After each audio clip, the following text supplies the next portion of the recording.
ओम नमो भगवते वासुदेवाय। आप सभी भक्तों पर विष्णु भगवान और माँ लक्ष्मी की कृपा सदा सर्वदा बनी रहे। सनातन धर्म में एकादशी व्रत को बेहद शुभ माना जाता है। इस दिन जगत के पालनहार भगवान विष्णु और माँ लक्ष्मी की विशेष पूजा अर्चना की जाती है, साथ ही दान किया जाता है। धार्मिक मान्यता है कि सच्चे मन से एकादशी व्रत करने से जातक को पापों से छुटकारा मिलता है, साथ ही सुख समृद्धि में वृद्धि होती है।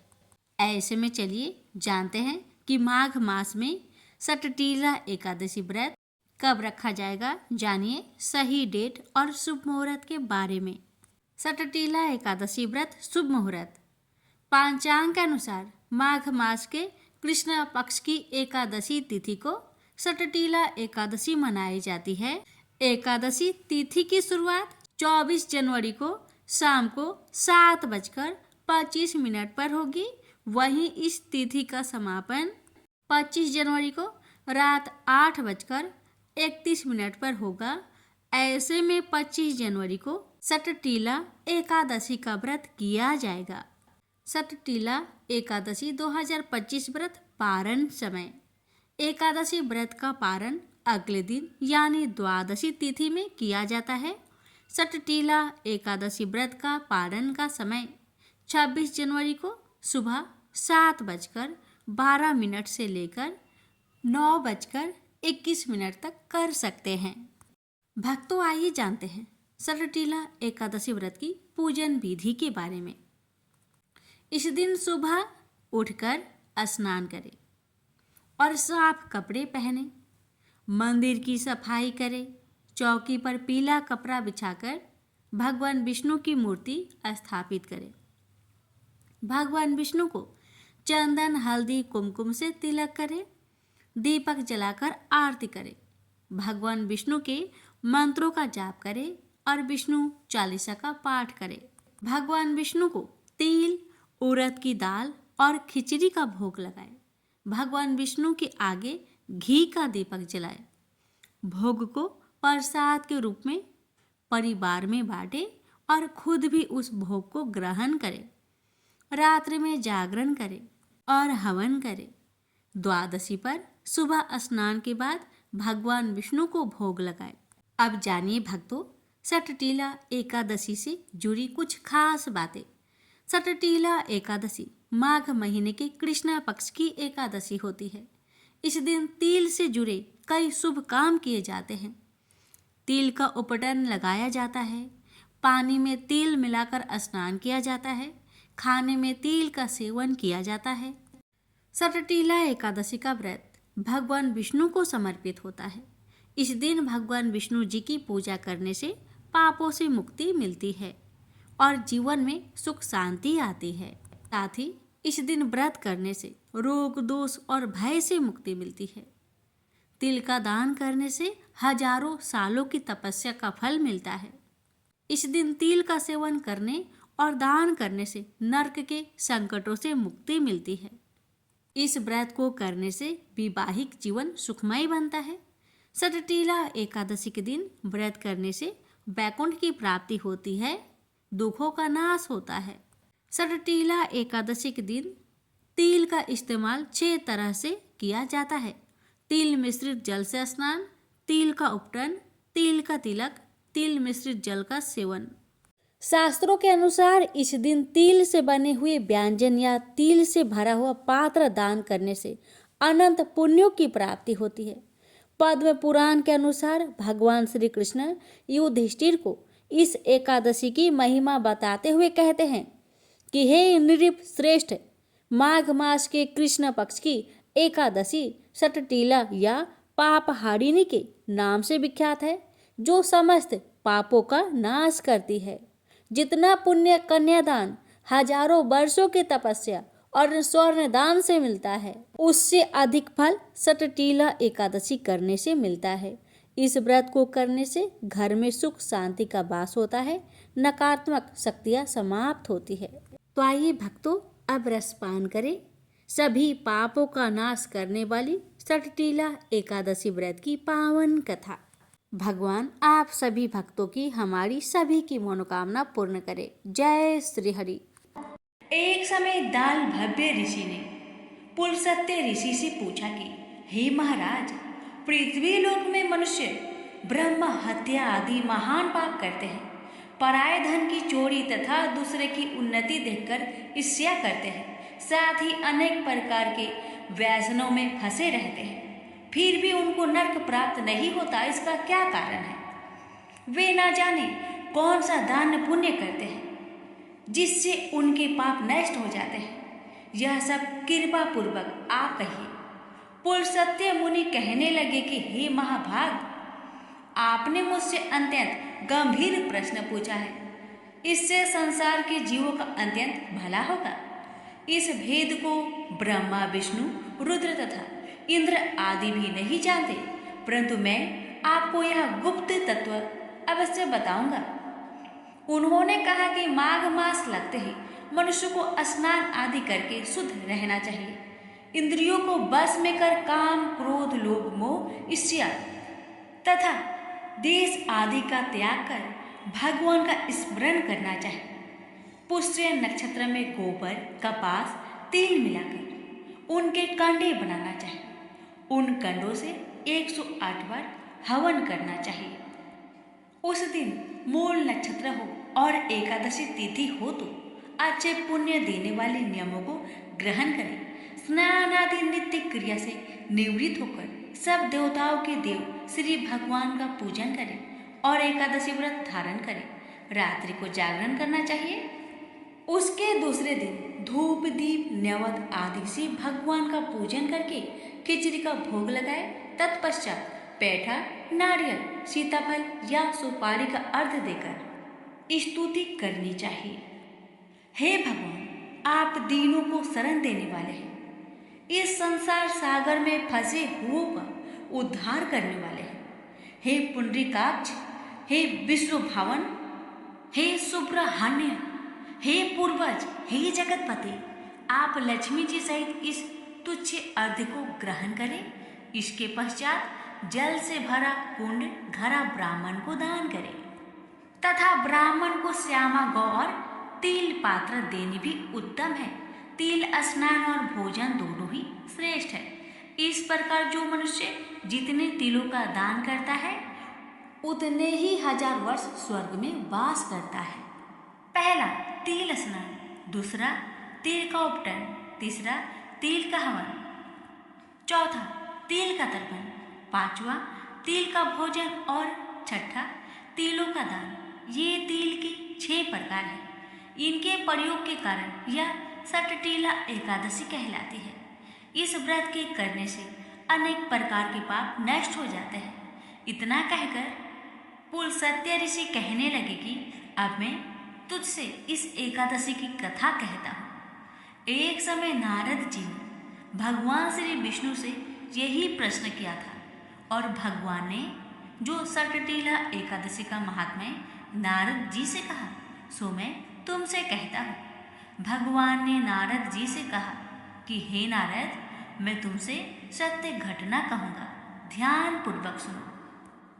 प्राचीन काल में मृत्युलोक में एक ब्राह्मणी रहती थी। वह सदैव व्रत किया करती थी। एक समय वह 1 मास तक व्रत करती रही। इससे उसका शरीर अत्यंत दुर्बल हो गया। यद्यपि वह अत्यंत बुद्धिमान थी, तथापि उसने कभी देवताओं या ब्राह्मणों के निमित्त अन्य धन का दान नहीं किया था। इससे मैंने सोचा कि ब्राह्मणी ने व्रत आदि से अपना शरीर शुद्ध कर लिया है, अब इसे विष्णु लोक तो मिल ही जाएगा, परंतु इसने कभी अन्न का दान नहीं किया। इससे इसकी तृप्ति होना कठिन है। भगवान ने आगे कहा, ऐसा सोचकर मैं भिखारी के भेष में मृत्यु लोक में उस ब्राह्मणी के पास गया और उससे भिक्षा मांगी। वह ब्राह्मणी बोली, महाराज किस लिए आए हो? मैंने कहा, मुझे भिक्षा चाहिए। इस पर उसने एक मिट्टी का ढेला मेरे भिक्षा पात्र में डाल दिया। मैं उसे लेकर स्वर्ग में लौट आया। कुछ समय बाद ब्राह्मणी भी शरीर त्याग कर स्वर्ग में आ गई। उस ब्राह्मणी को मिट्टी का दान करने से स्वर्ग में सुंदर महल मिला, परंतु उसने अपने घर को अन्न आदि सब सामग्रियों से शून्य पाया। वह घबराकर मेरे पास आई और कहने लगी कि भगवान, मैंने अनेक व्रत आदि से आपकी पूजा की, परंतु फिर भी मेरा घर अन्न आदि सब वस्तुओं से शून्य है। इसका क्या कारण है? इस पर मैंने कहा, पहले तुम अपने घर जाओ, देव स्त्री आएगी तुम्हें देखने के लिए। पहले उसने सट्टीला एकादशी का पुण्य और विधि सुन लो, तब द्वार खोलना। मेरे ऐसे वचन सुनकर वह अपने घर गई। जब देव स्त्री आई और द्वार खोलने को कहा तो ब्राह्मणी बोली, आप मुझे देखने आई हैं तो सट्टीला एकादशी का महात्म्य मुझसे कहो। उनमें से एक देव स्त्री कहने लगी कि मैं कहती हूँ।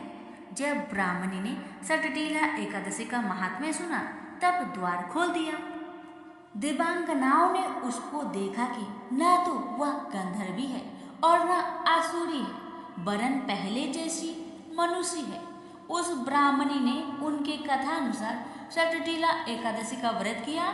इसके प्रभाव से वह सुंदर और रूपवती हो गई तथा उसका घर अनादि समस्त सामग्रियों से युक्त हो गया।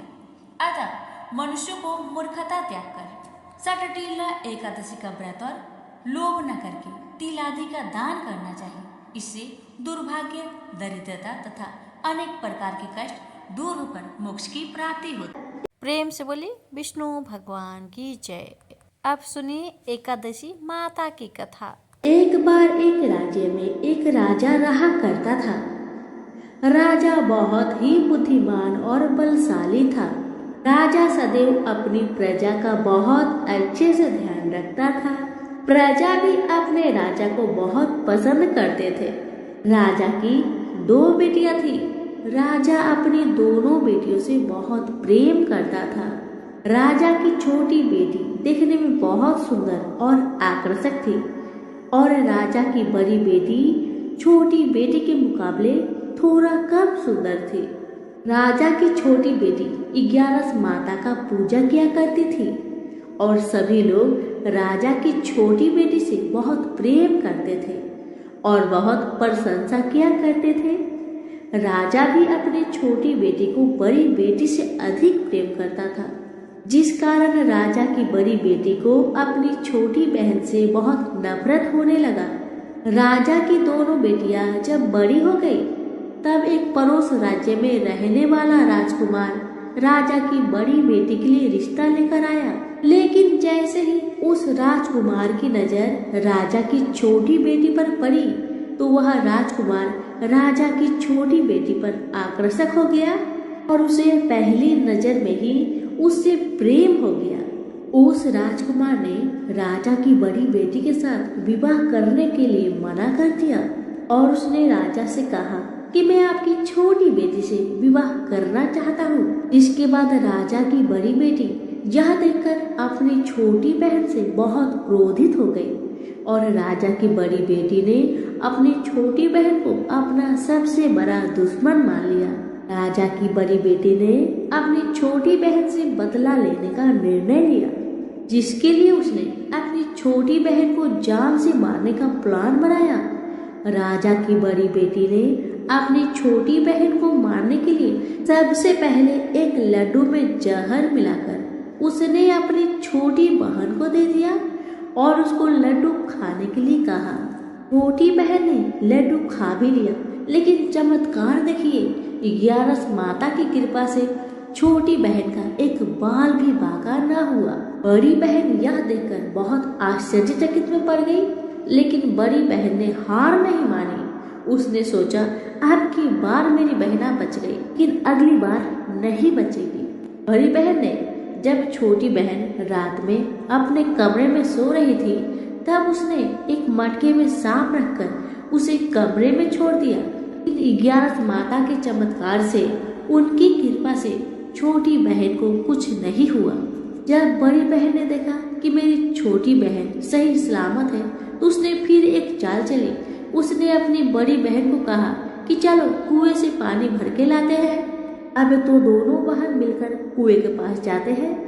बड़ी बहन ने कहा, बहन तुम कुएं के पास चलो, पानी निकालो। जैसे ही बहन कुएं के पास गई, बड़ी बहन ने छोटी बहन को कुएं में ढकेल दिया। लेकिन 11 माता का लीला देखिए, तभी छोटी बहन को कुछ भी नहीं हुआ। बड़ी बहन बार बार असफल होती रही क्योंकि 11 माता छोटी बहन की रक्षा कर रही थी। तो बड़ी बहन का हर प्रयास असफल हो रहा था, इसलिए बड़ी बहन बहुत क्रोधित होती जा रही थी। फिर उसने अपनी छोटी बहन के पास जाकर उससे खुद पूछा कि मेरी छोटी बहन, तुमको पता है भगवान ने सबकी मृत्यु एक निश्चित समय पर लिखी हुई है, और कैसे तुम्हारी मृत्यु होगी क्या तुम जानती हो? तब छोटी बहन ने अपनी बड़ी बहन को बताया कि हाँ, मैं तो जानती हूँ मेरी मृत्यु कैसे होगी। छोटी बहन से यह सुनकर बड़ी बहन मन ही मन बहुत प्रसन्न होने लगी और उसने अपनी छोटी बहन से कहा कि तुम मुझे अपनी मृत्यु की राज बताओ। छोटी बहन तो दिल की बहुत अच्छी थी। उसने अपनी मृत्यु का सारा कारण अपनी बहन को बताना शुरू किया कि मेरी मृत्यु तो एक तोते में है। जो तोते के गले में एक हार है, उससे मेरी मृत्यु होगी। क्या पता कोई भी व्यक्ति तोते को मारकर वह हार अपने गले में पहनेगा तो मैं मूर्छित हो जाऊंगी, और जैसे ही उस हार को अपने गले से उतारेगा मैं वापस से जीवित हो जाऊंगी। अपनी छोटी बहन की मृत्यु की राज जानकर बड़ी बहन बहुत ही खुश हो गई और उसने अपनी छोटी बहन को मारने के लिए उसके पालतू तोते को ढूंढना शुरू कर दिया। और छोटी बहन को इस बात का आभास हो गया था कि कोई उसकी जान लेना चाहता है, जिसके लिए वह अपने पिताजी के पास गई और उसने अपने पिताजी से कहा कि पिताजी, मेरी मृत्यु के बाद आप मुझे लाइएगा मत, बल्कि आप मुझे अपनी पुरानी वाली हवेली में एक पलंग में लिटाकर छोड़ दीजिएगा। अपनी छोटी लड़की की यह बात सुनकर राजा बहुत आश्चर्य में पड़ गया।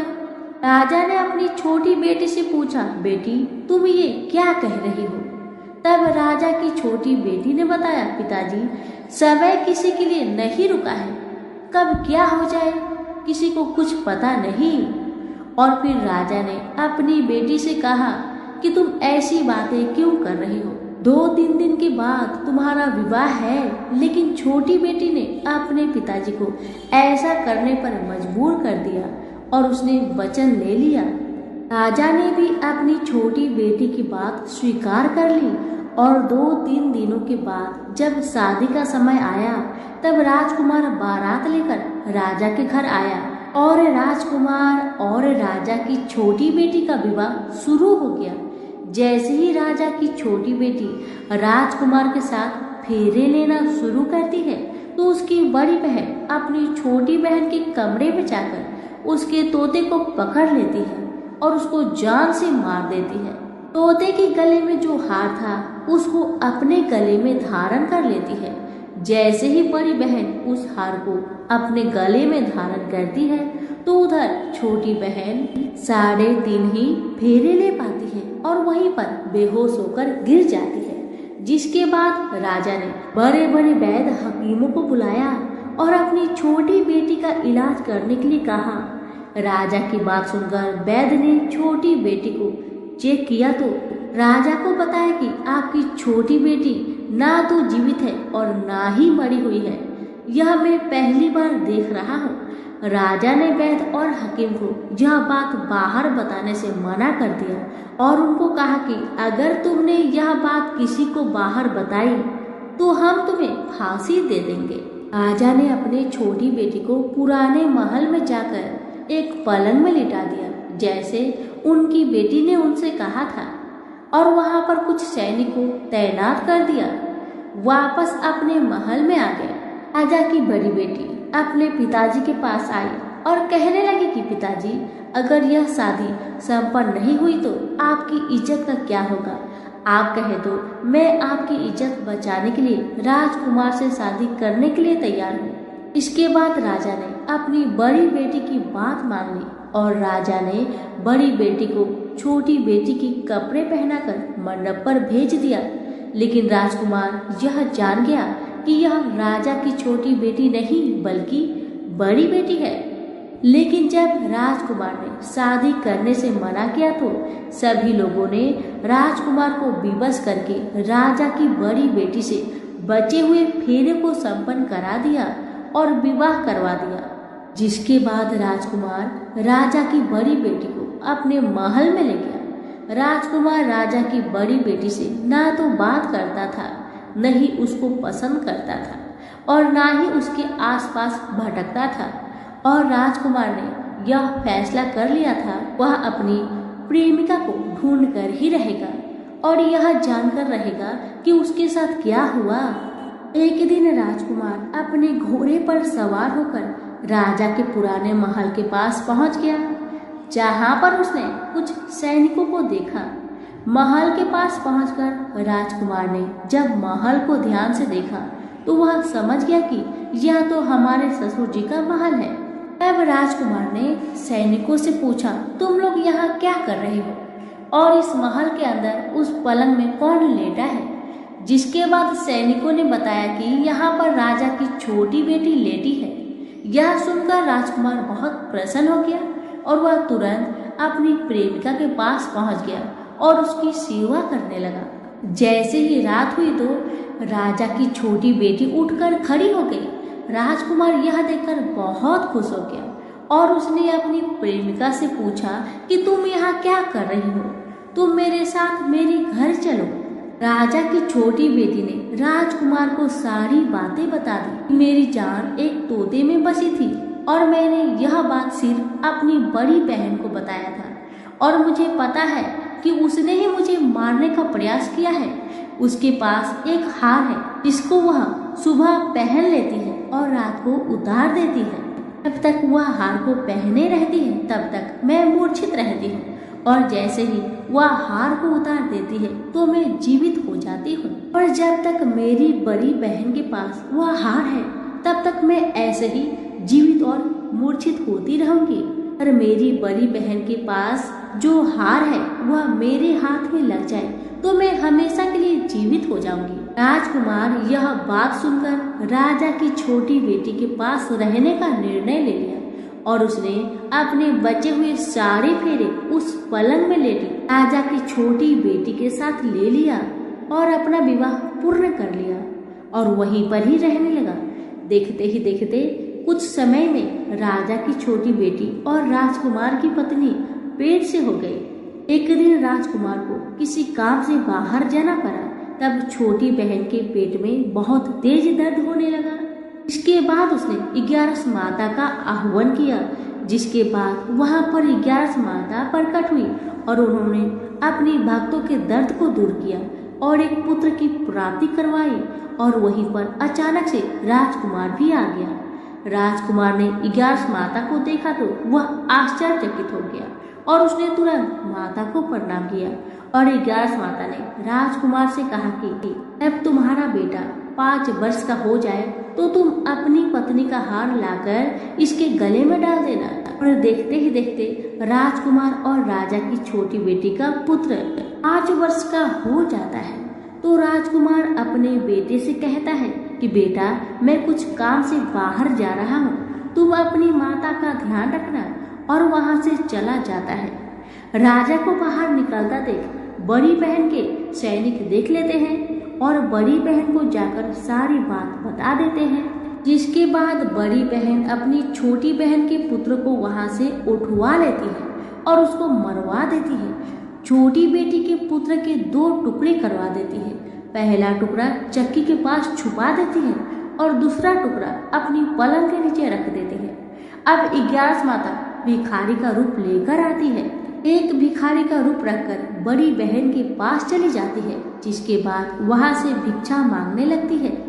बड़ी बहन अपने नौकरों से कहती है कि जाकर भिक्षा दे दो, लेकिन जैसे ही नौकर 11 माता को भिक्षा देने के लिए आते हैं तो माता उन्हें मना कर देती है और कहती है कि मैं तुम्हारी महारानी से ही भिक्षा लूंगी।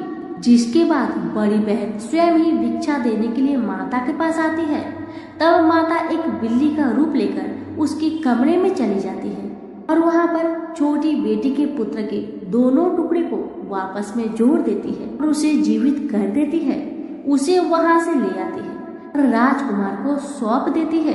राजकुमार अपने बेटे को लेकर अपनी पत्नी यानी कि बड़ी रानी के पास जाता है और कहता है कि तुम इसका ध्यान रखना। अगर तुम इस बच्चे का अच्छे से ध्यान रखोगी तो मैं तुमसे बात करूंगा। एक दिन राजकुमार अपने बच्चे से कहता है कि तुम मम्मी से उनके गले का हार मांग लो। जिसके बाद राजकुमार का लड़का अपनी मम्मी के पास जाता है और कहता है कि मम्मी, मुझे तुम्हारा हार चाहिए जो तुमने गले में पहन रखा है। यह सुनकर पहले तो बड़ी बहन बहुत क्रोधित हुई, पर उसको याद आता है कि राजकुमार ने कहा था कि अगर मैं इस बच्चे का ध्यान अच्छे से रखूंगी तो वह मुझसे बात करेंगे, जिसके कारण वह हार को उस बच्चे को दे देती है और वह तुरंत हार को ले जाकर अपने पिताजी को दे देता है। और तभी राजकुमार ने अपने बेटे को लेकर वहां से जाने लगता है और अपनी पत्नी से कहता है, तुम हमारे लिए खाना बनाकर रखो, मैं शाम को आकर तुम्हारे साथ खाना खाऊंगा। और वह अपने बेटे को लेकर वहां से चला जाता है। जिसके बाद वह राजा के पास जाता है और उनको सारी कहानी बताने लगता है। राजा अपनी बड़ी बेटी की यह करतूत सुनकर बहुत क्रोधित होता है और अपनी परवरिश पर ही दोष देने लगता है और राजकुमार को अपनी छोटी बेटी के साथ रहने के लिए आदेश देता है। कहते हैं कि जो भी भक्त 11 माता के व्रत श्रद्धा पूर्वक करता है, उनकी कथा का श्रवण करता है, उनकी सभी कष्टों का हरण खुद माँ करती है। हे 11 माता, जैसे आपने राजा की छोटी बेटी की रक्षा की, उसका पुत्र की रक्षा किया, वैसे ही इस कथा को सुनने वाले, कहने वाले, पुकारे भरने वाले सभी के परिवार पर अपनी कृपा सदा बनाए रखना। तो सभी मिलकर बोले 11 माता की जय। ये प्राचीन काल की बात है। द्रविड़ देश में एक पांड्यवंशी राजा राज्य करते थे। उनका नाम था इंद्रधुम्न। वे भगवान की आराधना में ही अपना अधिक समय व्यतीत करते थे। यद्यपि उनके राज्य में सर्वत्र सुख शांति थी, प्रजा प्रत्येक रीति से संतुष्ट थी, तथापि राजा इंद्रधुम्न अपना समय राज्य कार्य में कम ही दे पाते थे। वे कहते थे कि भगवान विष्णु ही मेरे राज्य की व्यवस्था करते हैं, अतः वे अपने इष्ट परम प्रभु की उपासना में ही ददचित रहते थे। राजा इंद्रधुम्न के मन में आराधना की लालसा उत्तरोत्तर बढ़ती ही गई। इस कारण वे राज्य का त्याग कर मलय पर्वत पर रहने लगे। उनका भेष तपस्वियों जैसा था। सिर के बाल बढ़कर जटा के रूप में हो गए थे। वे निरंतर परम ब्रह्मा परमात्मा की आराधना में तत्लीन रहते थे। उनके मन और प्राण भी श्री हरि के चरण कमलों में मधुकर बने रहते। इसके अतिरिक्त उन्हें जगत की कोई वस्तु नहीं सुहाती। उन्हें राज्य, कोष, प्रजा तथा पत्नी आदि किसी प्राणी या पदार्थ की स्मृति ही नहीं होती थी। एक बार की बात है, राजा इंद्रधुम्न प्रतिदिन की भांति स्नान आदि से निवृत्त होकर सर्वसमर्थ प्रभु की उपासना में तत्लीन थे। उन्हें ब्रह्मा जगत का तनिक भी ध्यान नहीं था। संयोग बस उसी समय महर्षि अगस्त्य अपने समस्त शिष्यों के साथ वहां पहुंच गए, लेकिन न पाद्य, न अर्घ्य और न स्वागत। मौन व्रती राजा इंद्रधुम्न परम प्रभु के ध्यान में निमग्न थे। इससे महर्षि अगस्त्य कुपित हो गए। उन्होंने इंद्रधुम्न को श्राप दिया, इस राजा ने गुरुजनों से शिक्षा नहीं ग्रहण की है और अभिमान बस परोपकार से निवृत्त होकर मनमानी कर रहा है। ब्राह्मणों का अपमान करने वाला यह राजा हाथी के समान जड़ बुद्धि है, इसलिए इसे घोर अज्ञानमयी हाथी की योनि प्राप्त हो। महर्षि अगस्त्य भगवत दंभ इंद्रधुम्न को यह श्राप देकर चले गए। राजा इंद्रधुम्न ने इसे श्री भगवान का मंगलमय विधान समझकर प्रभु के चरणों में सिर रख दिया। क्षीरविद में 10 सहस्त्र योजन लंबा, चौड़ा और ऊंचा त्रिकूट नामक एक पर्वत था। वहां पर वैद्य अत्यंत सुंदर एवं श्रेष्ठ था। उस पर्वतराज त्रिकुट की तराई में ऋतुमान नामक भगवान वरुण का कीड़ा कानन था। उसके चारों ओर दिव्य वृक्ष सुशोभित थे। वे वृक्ष सदा पुष्पों और फूलों से लदे रहते थे। उसी कीड़ा कानन ऋतुमान के समीप पर्वत श्रेष्ठ त्रिकूट के गहन वन में हथनियों के साथ एक अत्यंत शक्तिशाली और अमित पराक्रमी गजेंद्र रहता था। एक बार की बात है, गजेंद्र अपने साथियों सहित तृष्णाधिक्य से व्याकुल हो गया। वह कमल की गंध से सुगंधित वायु को सुनकर चिताक्षर विशाल सरोवर के तट पर जा पहुंचा। गजेंद्र ने उस सरोवर के निर्मल शीतल और मीठे जल में प्रवेश किया। पहले तो उसने जल पीकर अपनी तृष्णा बुझाई, फिर जल में स्नान कर अपना श्रम दूर किया। तत्पश्चात उसने जल क्रीड़ा आरंभ कर दी। वह अपनी सूर में जल भरकर उसकी फुहारे से हाथनियों को स्नान कराने लगा। तभी अचानक गजेंद्र ने सूर उठाकर चित्कार की। पता नहीं किधर से एक मगर ने आकर उसका पैर पकड़ लिया था। गजेंद्र ने अपना पैर छुड़ाने के लिए पूरी शक्ति लगाई, परंतु उसका बस नहीं चला, पैर नहीं छूटा। अपने स्वामी गजेंद्र को ग्रहग्रस्त देखकर हथनियां, कला और अन्य गज अत्यंत व्याकुल हो गए। वे सूर उठाकर चिघाड़ने और गजेंद्र को बचाने के लिए सरोवर के भीतर बाहर दौड़ने लगे। उन्होंने पूरी चेष्टा की, लेकिन सफल नहीं हुए। वस्तुतः महर्षि अगस्त्य के श्राप से राजा इंद्रधुम्न ही गजेंद्र हो गए थे और गंधर्व श्रेष्ठ हुहु महर्षि देवल के श्राप से ग्रह हो गए थे। वे भी अत्यंत पराक्रमी थे। संघर्ष चलता रहा।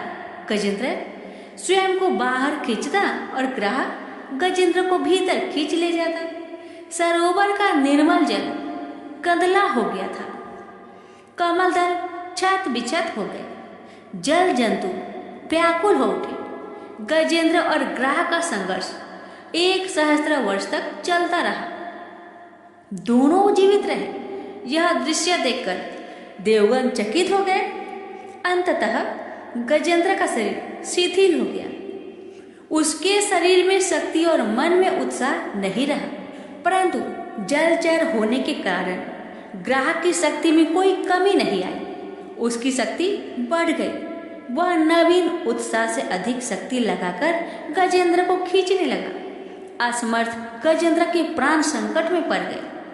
उसकी शक्ति और पराक्रम का अहंकार चूर चूर हो गया। वह पूर्णतया निराश हो गया, किंतु पूर्व जन्म के निरंतर भागवत आराधना के फलस्वरूप उसे भागवत स्मृति हो आई। उसने निश्चय किया कि मैं कराल काल के भय से चराचर प्राणियों के शरण सर्वसमर्थ प्रभु की शरण ग्रहण करता हूँ। इस निश्चय के साथ गजेंद्र मन को एकाग्र कर पूर्व जन्म में सीखे श्रेष्ठ स्रोत द्वारा परम प्रभु की स्तुति करने लगा। गजेंद्र की स्तुति सुनकर सर्वात्मा सर्वदेव रूप भगवान विष्णु प्रकट हो गए। गजेंद्र को पीड़ित देखकर भगवान विष्णु गरुड़ पर आरूढ़ होकर अत्यंत शीघ्रता से उक्त सरोवर के तट पर पहुंचे। जब जीवन से निराशा तथा पीड़ा से छटपटाते गजेंद्र ने हाथ में चक्र लिए गरुड़ारूढ़ भगवान विष्णु को तीव्रता से अपनी ओर आते देखा। उसने कमल का एक सुंदर पुष्प अपनी सूर में लेकर ऊपर उठाया और बड़े कष्ट से उसने कहा, नारायण जगत गुरु भगवान, आपको नमस्कार है।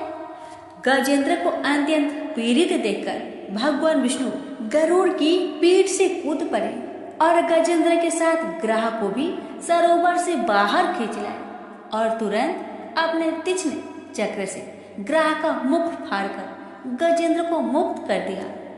ब्रह्मा आदि देवगण श्री हरि की प्रशंसा करते हुए उनके ऊपर स्वर्ग सुमनों की वृष्टि करने लगे।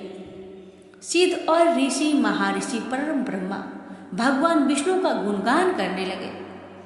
ग्रह दिव्य शरीरधारी हो गया। उसने विष्णु के चरणों में सिर रखकर प्रणाम किया और भगवान विष्णु के गुणों की प्रशंसा करने लगा।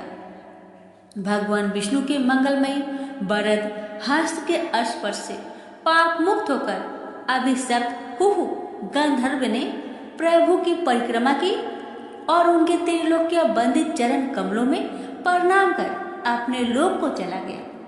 भगवान विष्णु ने गजेंद्र का उद्धार कर उसे अपना पार्षद बना लिया।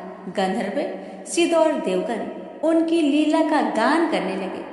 गजेंद्र की स्तुति से प्रसन्न होकर भगवान विष्णु ने सबके समक्ष कहा, प्यारे गजेंद्र, जो लोग ब्रह्म मुहूर्त में उठकर तुम्हारी की हुई स्तुति से मेरा स्तवन करेंगे, उन्हें मैं मृत्यु के समय निर्मल बुद्धि का दान करूंगा।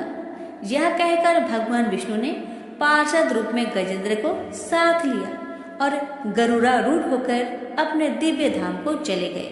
तो प्रेम से बोलिए लक्ष्मी नारायण की जय। प्राचीन समय की बात है। दक्षिण भारत की तुंगभद्रा नदी के तट पर एक नगर में आत्मदेव नामक एक व्यक्ति रहता था, जो सभी वेदों में पारंगत था। उसकी पत्नी का नाम धुंधली था।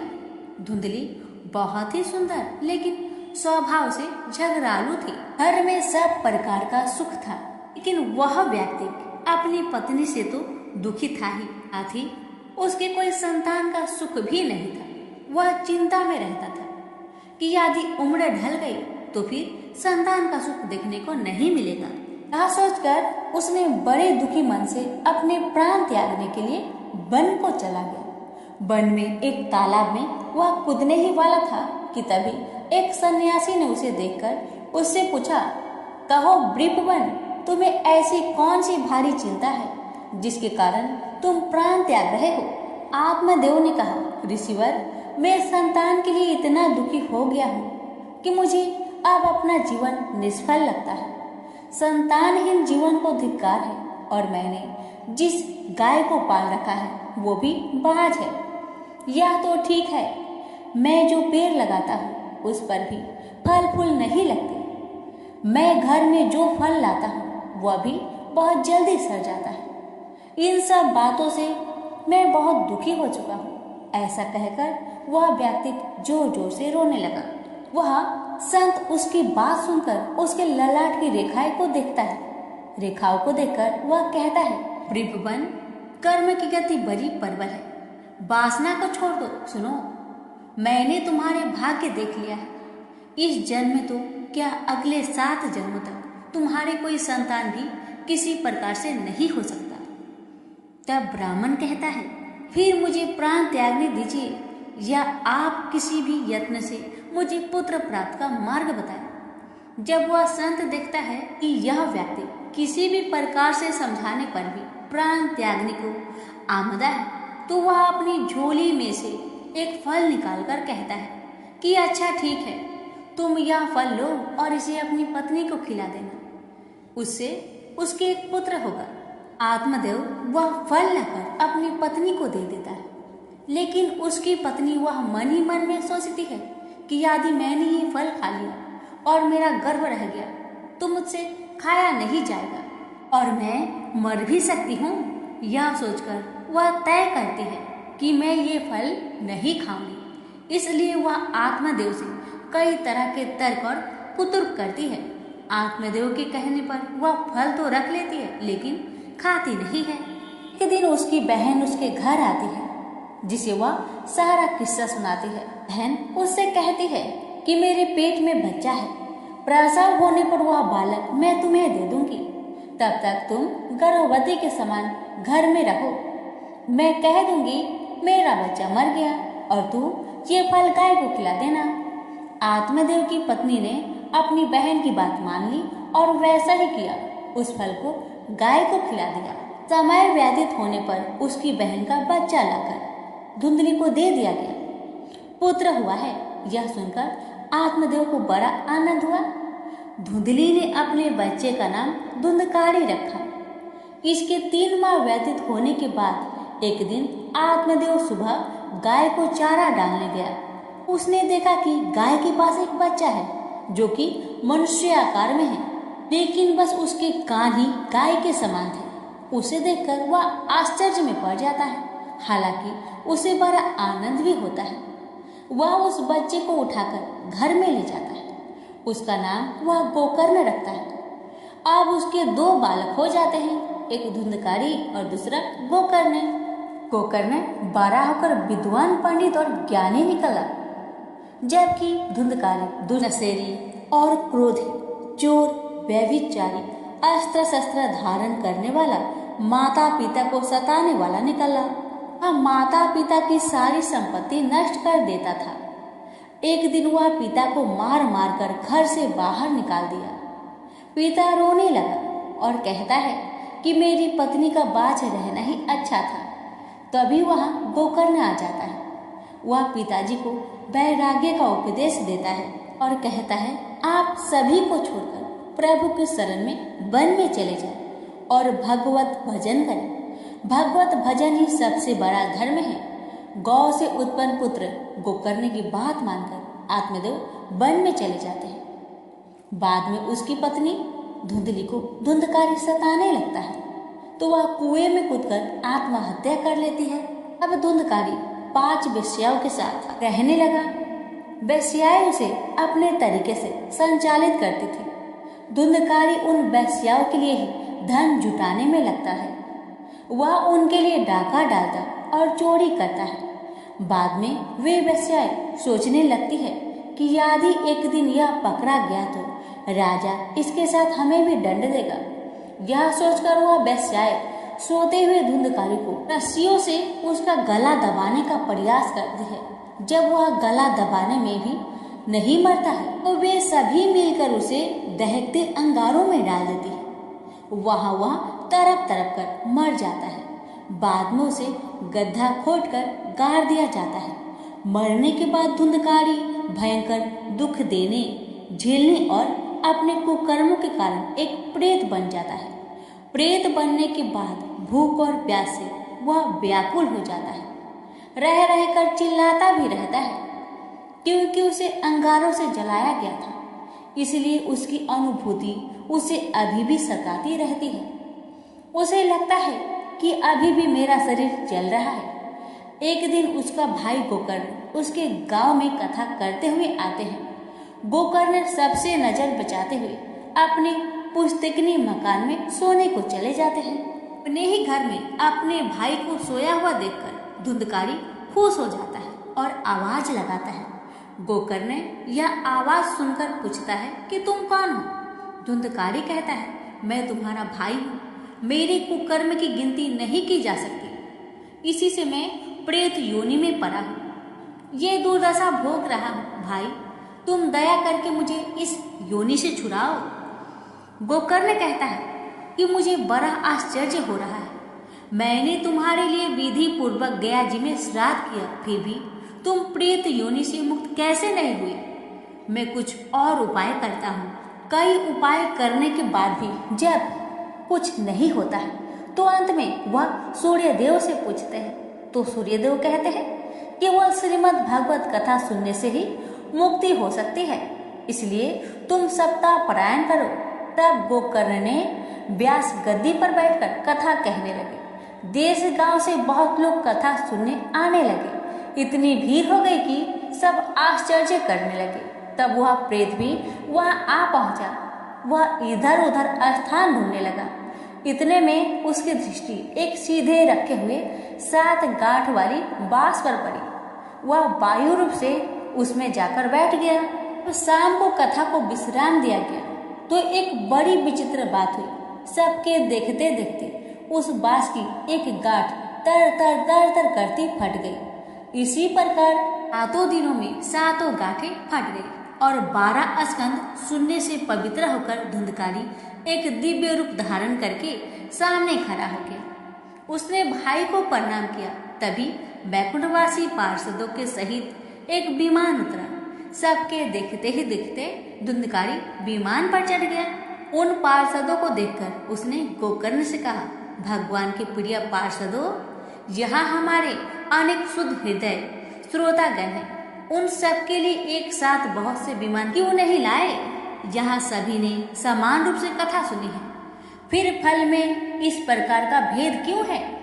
भगवान के पार्षदों ने कहा, इस फल भेद का कारण इसमें श्रवण का भेद है। श्रवण सबने समान रूप से ही किया, किंतु इसके जैसा मनन नहीं किया। इस प्रेत ने 7 दिन तक सुने हुए विषय का स्थिर चित्त से खूब मनन भी करता रहा। यह कहकर वे सब पार्षद बैकुंठ को चले गए। श्रावण माह में गोकर्ण ने फिर से उसी प्रकार सप्ताह क्रम से कथा कही। वहां भक्तों से भरे हुए विमानों के साथ भगवान प्रकट हो गए। उस गांव में कुत्ते और चंडाल प्रश्न जितने भी जीव थे सभी दिव्य देह धारण करके विमान पर चढ़ गए। भगवान उन सभी को योनि दुर्लभ गोलोक धाम में ले गए। प्रेम से बोलिए लक्ष्मी नारायण की जय, श्री कृष्ण भगवान की जय, राधा रानी की जय।